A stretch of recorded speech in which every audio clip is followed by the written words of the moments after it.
Shalom untuk kita semua. Saat ini kita akan mendengarkan bacaan harian dari buku Hidup di Desa yang ditulis oleh Ellen G. White. Bacaan harian kita dari bab 2 dengan judul besar Menghindari Perselisihan Buruh. Bagian pertama dengan judul Menempatkan diri terhadap kebebasan di daerah pedesaan. Waktu begitu cepat menghampiri ketika kekuasaan yang mengendalikan serikat buruh akan semakin mendesak.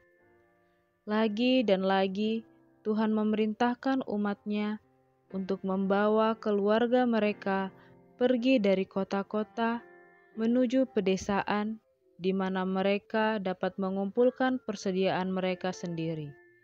Oleh karena di masa mendatang, masalah menjual dan membeli akan menjadi begitu serius. Kita sudah sepantasnya memperhatikan perintah yang diberikan kepada kita berulang-ulang kali. Keluar dari kota-kota menuju daerah pedesaan, tempat di mana rumah-rumah tidak bersesak-sesakan satu dengan yang lain.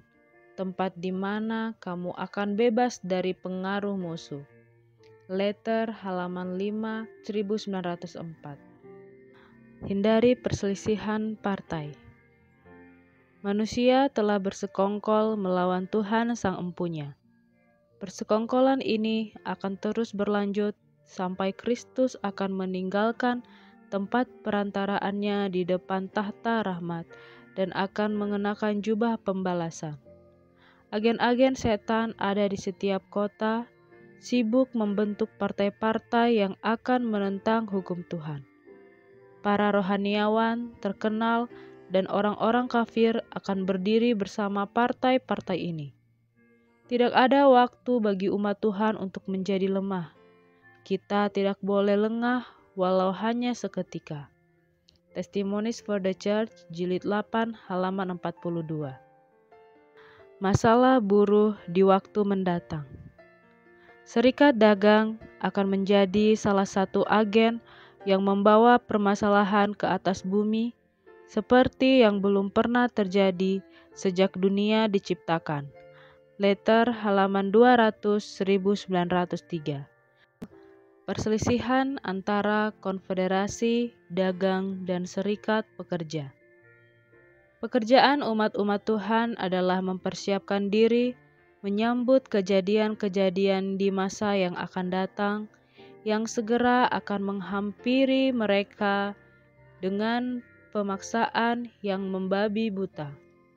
Akan dibentuk monopoli-monopoli raksasa di dunia. Manusia akan mengikat diri mereka bersama dalam persatuan yang akan membelit mereka ke dalam lingkupan musuh. Segelintir orang akan bersatu untuk menggenggam seluruh kekayaan yang diperoleh dalam lini-lini bisnis tertentu.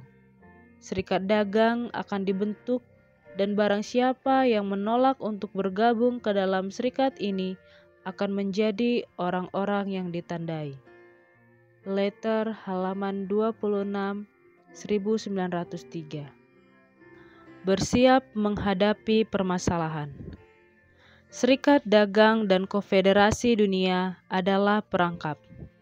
Jangan menjadi bagian dari mereka dan menjauhlah dari mereka, saudaraku. Jangan berhubungan dengan mereka. Oleh karena serikat dan konfederasi ini akan segera menyulitkan lembaga-lembaga kita untuk menjalankan pekerjaan mereka di kota-kota. Amaran dari saya adalah keluar dari kota-kota. Jangan bangun sanatorium di kota-kota. Didiklah umat-umat untuk keluar dari kota-kota menuju ke pedesaan, di mana mereka bisa mendapatkan sebidang tanah yang kecil dan membuat rumah bagi diri sendiri dan anak-anak mereka. Restoran-restoran kita harus berada di kota-kota. Jika tidak, maka para pekerja di restoran-restoran ini tidak dapat menjangkau dan mengajar orang-orang akan prinsip-prinsip hidup yang benar. Dan untuk saat ini, Kita harus menggunakan rumah-rumah pertemuan di kota-kota. Namun tidak lama lagi akan muncul perselisihan dan kebingungan di kota-kota. Dan mereka yang hendak meninggalkan kota tidak akan sanggup lepas daripadanya. Kita harus bersiap dengan permasalahan-permasalahan ini. Inilah terang yang diberikan kepada saya. The General Conference Bulletin, April 6, 1903.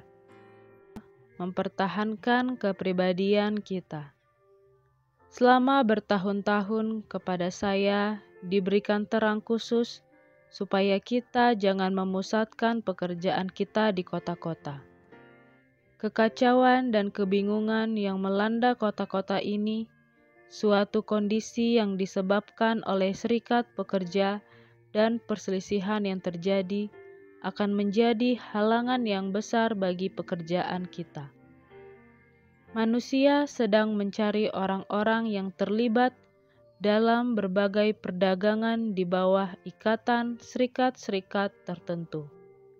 Hal ini bukanlah rencana Tuhan, namun rencana dari suatu kekuatan yang kita harus ketahui. Firman Tuhan digenapi. Orang-orang jahat mengikat diri mereka sendiri dalam ikatan yang siap untuk dibakar. Kita sekarang harus menggunakan seluruh kemampuan yang dipercayakan kepada kita dalam memberikan pesan amaran terakhir kepada dunia. Dalam melakukan pekerjaan ini, kita harus mempertahankan kepribadian kita. Kita tidak boleh bersatu dengan perkumpulan rahasia atau serikat-serikat dagang. Kita harus berdiri bebas di dalam Tuhan, selalu memandang kepada Kristus untuk pengajaran. Semua hal yang kita lakukan harus dibuat dengan kesadaran akan pentingnya penyelesaian pekerjaan Tuhan. Testimonies for the Church, Jilid 7, halaman 84. Mengabaikan 10 perintah Tuhan. Serikat-serikat yang terbentuk ini merupakan salah satu tanda-tanda akhir zaman.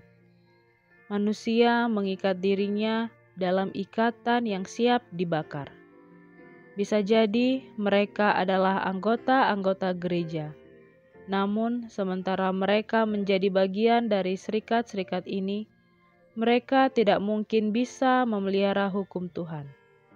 Dengan menjadi bagian dari serikat-serikat ini, berarti mengabaikan keseluruhan 10 perintah Tuhan.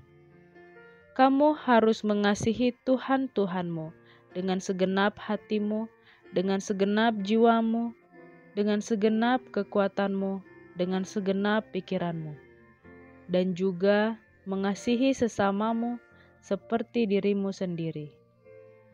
Kata-kata ini meringkaskan keseluruhan pekerjaan manusia, yang berarti perlunya kekudusan seluruh makhluk, tubuh, jiwa, dan roh untuk melayani Tuhan. Bagaimanakah manusia dapat menuruti kata-kata ini, sementara pada saat yang sama mereka mendukung perilaku yang merampas kebebasan bertindak sesamanya? Dan bagaimanakah manusia dapat menuruti kata-kata ini dan membentuk persatuan yang merampok keuntungan yang diperoleh masyarakat golongan miskin, menghalangi mereka dari kegiatan beli atau jual kecuali dengan syarat-syarat tertentu? Letter halaman 26, 1903. Serikat yang sudah dibentuk atau yang akan terbentuk. Mereka yang menyatakan diri sebagai anak-anak Tuhan tidak boleh menjalin ikatan dengan serikat pekerja yang sudah dibentuk atau yang akan dibentuk. Hal ini dilarang Tuhan. Tidak dapatkah orang-orang yang mempelajari nubuatan melihat dan mengerti apa yang ada di hadapan kita? Letter halaman 201, 1902. Demikianlah bacaan harian kita. Tuhan memberkati.